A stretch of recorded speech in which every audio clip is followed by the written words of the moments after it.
আমাদেরকে জুলাইয়ের বিরুদ্ধে নিয়ে যাওয়ার একটা পায়তারা দেখতে পাচ্ছি।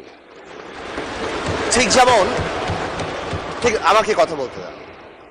If you understand the decorum, please, please. আমি কেন was quiet when I was এটা হবে না কিন্তু। তো আমাকে আওয়ামী লীগ সরকার মনে পড়ে যায় যে আমরা যদি কোনো কথা বলতাম যুদ্ধাপরাধের বিচার চায় না, আমরা বলতাম তেলের দাম কত, যুদ্ধাপরাধের বিচার চায় না। আমি অনেকখানি ওই অ্যাটিটিউডটা দেখতে পাচ্ছি। সবচেয়ে বড় কথা, we have no problem with July সনদ। আমাদের প্রবলেম প্রক্রিয়া নিয়ে। আপনারা কোন প্রক্রিয়ায় করতে চাচ্ছেন, এবং আমরা আমাদের ডিসেন্ট, নোট অফ ডিসেন্ট আগে থেকেই দেওয়া।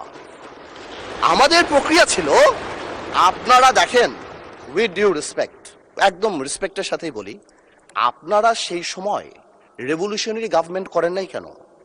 নর্মাল গভর্নমেন্টে গেলেন কেন? ট্রানজিশনাল রেভলিউশনারি গভর্নমেন্ট করতেন। লেটস রিরাইট দ্য কনস্টিটিউশন, ছিঁড়ে ফেলে দিতেন কনস্টিটিউশনকে, নতুন করে সংবিধান বানাতেন। পুরনো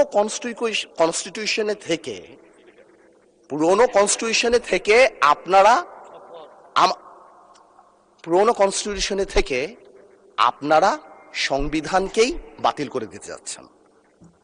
এটা আসলে হয় না।